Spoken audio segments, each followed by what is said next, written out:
नमस्कार बंधुगण, आपण माने अनेक थर एमिति अनुभव करिथिबे एवं अनेक थर देखिथिबे जे पूजा करुथिबा समय रे आलस्य आसी थाए, फूल तळे पड़ी जाए, पूजा करिबा समय रे दीप लिभि जाए, पूजा करिबा समय रे धूपकाठीर धुआं एवं दीपर निया आवश्यकता ठारू अधिक ऊपर को उठी थाए। तेबे एहा केउ संकेत देई थाए?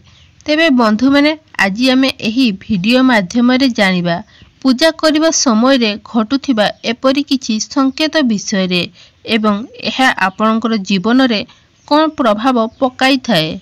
ता पूर्वरु आमर एही वीडियोटी को गोटे लाइक करी चैनल को निहाती सब्सक्राइब करी नियंतु। बंधु माने पूजा पाठ कले आम मन को एक अद्भुत शांति मिली थाए। आपण माने समस्ते एहा अनुभव करिथिबे निश्चय। आमे आमर मनर अशांति को दूर करिया पई ध्यान एवं पूजा करिथाउ।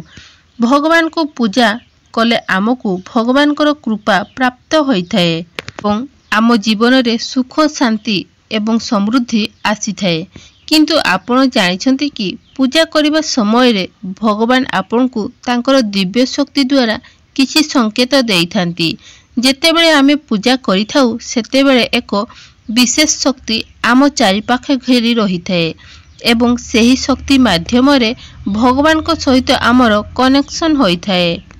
बंधु माने जेतेबेले जणे व्यक्ति अतिरिक्त भक्ति भाव रे पवित्र मन रे और स्वच्छ हृदय रे पूजा अर्चना करंती तेबे शरीर और मन शुद्ध होई थाए एवं मन रे सकारात्मक चिंताधारा आसी थाए।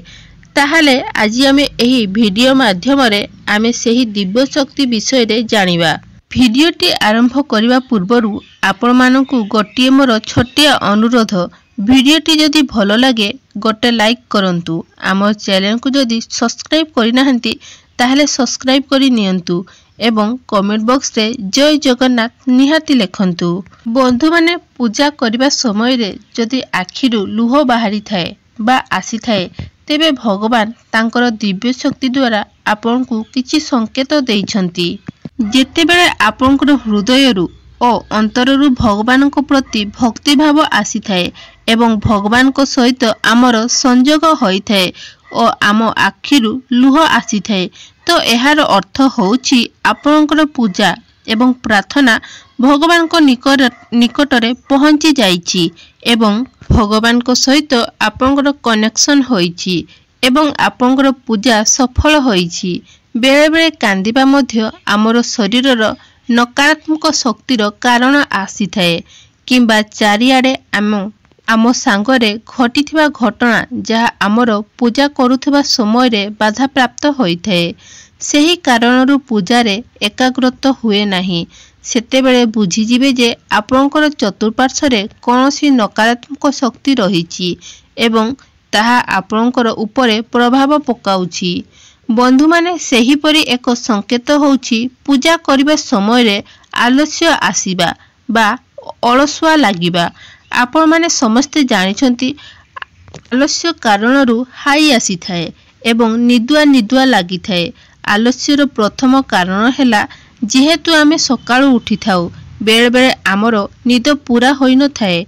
अनेक थर आमर मन रे किछि दुचिंता रही थाए। आपण माने जदि निजर काम प्रेशर रे पड़ी पूजा करूछंती किंबा व्यस्त होई पूजा करूछंती ताहाले हाई आसीबार संभावना रहिछि एवं पूजा समय रे आपनकर चारि पाखरे थिबा नकारात्मक शक्ति आपनकर आत्मा को शुद्ध हेबाकू दियंती नाही।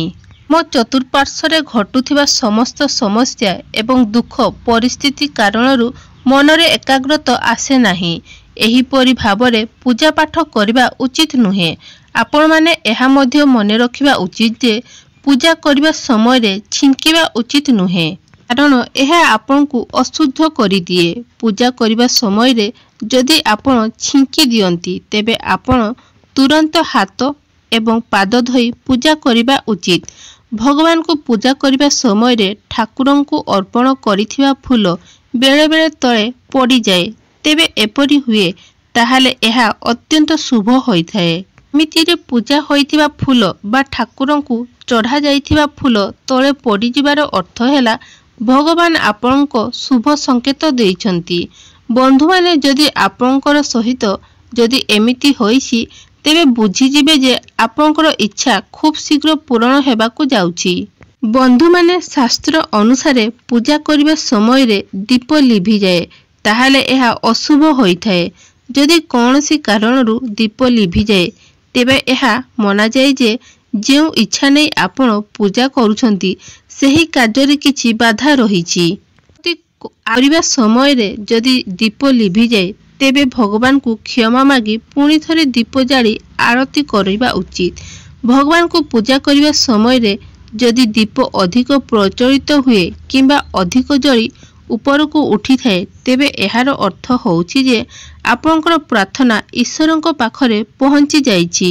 धूप काठीरु बाहारुथिबा धुआं जदि प्रभुंकर मुख आडकू जाए किंबा अंग प्रकारर चिन्ह सृष्टि हुए तेबे एहा भगवानकर कृपा पाइबार संकेत होइथाए।